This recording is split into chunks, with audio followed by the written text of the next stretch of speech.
What's up, soldiers? Chris here, CaribbeanPod.com vibes, and up in the kitchen as usual. Always a pleasure to have you all here. On my last trip, I just got back in from the Caribbean, and I had someone I met at the airport there, a fan of the show. Thanks a lot for everyone who came out and said hello and all that kind of niceness. But she asked for a carrot rice recipe, and that is what I'm doing right now. You request it, I man will get to it. So stay tuned. Carrot rice, vegan, gluten friendly, but trust me, flavor for days. I've got about a tablespoon and a half of olive oil in my deep pan here on a medium flame. I'm going to turn the heat down to low because I don't want to burn the following ingredients when I put it in. And first up, I've got one scallion that I gave a rough chop to. Turn my heat down to low. And one clove of garlic, roughly chopped as well too.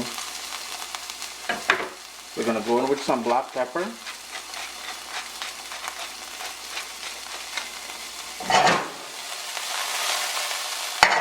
And we just want that on low for maybe about a minute or so.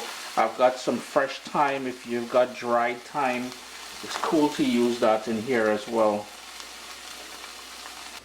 Now this ingredient may be a little bit hard for you guys to find if you're not based in the Caribbean, and it's what we call seasoning peppers or pimento peppers. If you don't have that, they have those baby sweet bell peppers. Feel free to go in with that. It's going to give it a lovely flavor.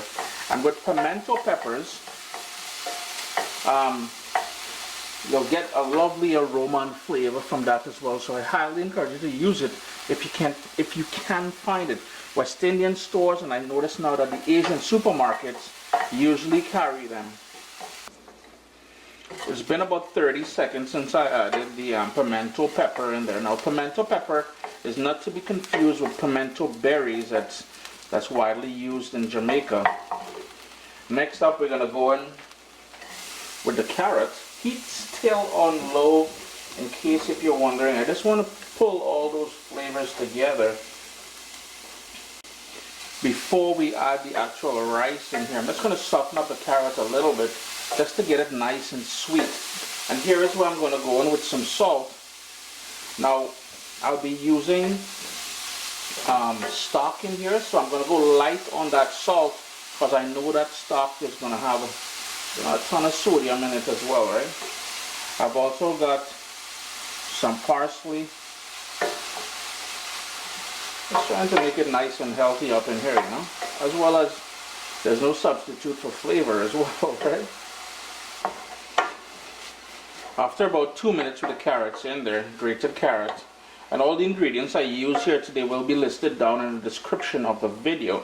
And don't forget to tune in on Thursday when we're going to go back to recipe chit chat, 7 p.m. Eastern. You're going to get all your questions answered, and I've got the winners to announce of the 2 cookbooks. Now it's time to go in with the rice, and this is washed rice. I have here 2 cups of parboiled brown rice. I went looking for for basmati, but I guess I had to use it. I'm going to turn my heat up now to medium, give this a good mix, and then we're going to add the liquid to it to bring it all together.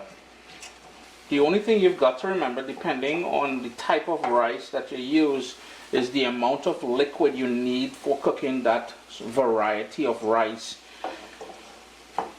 And speaking about liquid, I'm going to try to keep this vegan as well as gluten-free.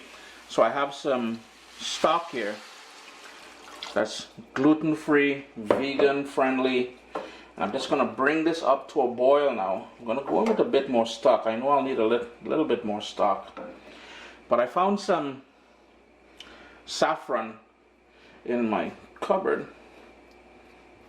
And not saffron as we call it in the Caribbean, but actual saffron. I'm going to toss some of that in there. Just a little bit more. And bring that up to a boil. It just started coming to a boil there. So what I'm going to do, I'm going to go in with that whole scotch bonnet pepper in there. We don't want to break it, and we just want to float it in there. The oils from the outside of that pepper is going to add a wonderful flavor without the raw heat of that Caribbean sunshine. Other thing I'm going to do, Turn it all the way down to a simmer. Lid on and let that do its thing. Don't touch it. Don't go inside it digging up and all kind of thing like that, because what happens is the more you move around that rice, it's going to start releasing starches, and that is when you get a soggy, sort of sticky rice. You know, if that's your thing, do it, but I'm just saying, I don't recall if I mentioned it or not, but you can certainly use chicken stock or chicken broth in there if you want to do, if you're not too worried about the being gluten-free and vegan. But yeah, that is the other option. It's been about 20 to 25 minutes, somewhere around there. My rice is fully cooked. I can see that. I'm not hearing any sort of liquid movement on the bottom. So at this point, I'm going to turn off my stove, remove that scotch bonnet pepper from there, because you really don't want to break it at this point either. Put the lid back on and let that sit for about 10 minutes. It's been just over 10 minutes since we turned the stove off. I'm going to go in now with a fork, and we're just going to fluff things up, make it nice and shelly. A few things I need to say here is, should you want to use more carrots in there, by all means, it is carrot rice, do your thing. That was, to believe it or not, the last carrot I had in the fridge there. If you wanted to add some sliced almonds in here, some raisins, anything like that, feel free to play yourself. Chris here, CaribbeanPot.com. Lovely, vegan, gluten-free carrot rice, requested while I was in Trinidad and Tobago. Thanks again, guys, for everyone who came up, said hello and all that. If you want to request a recipe, remember you can always hit me on Instagram at Caribbean Pot. Remember to hit that thumbs up and join me on Thursday for recipe chit chat. Adios. My little baby is here. We've got cookbooks, guys. WestIndianFoodCompany.com. Get your copy today.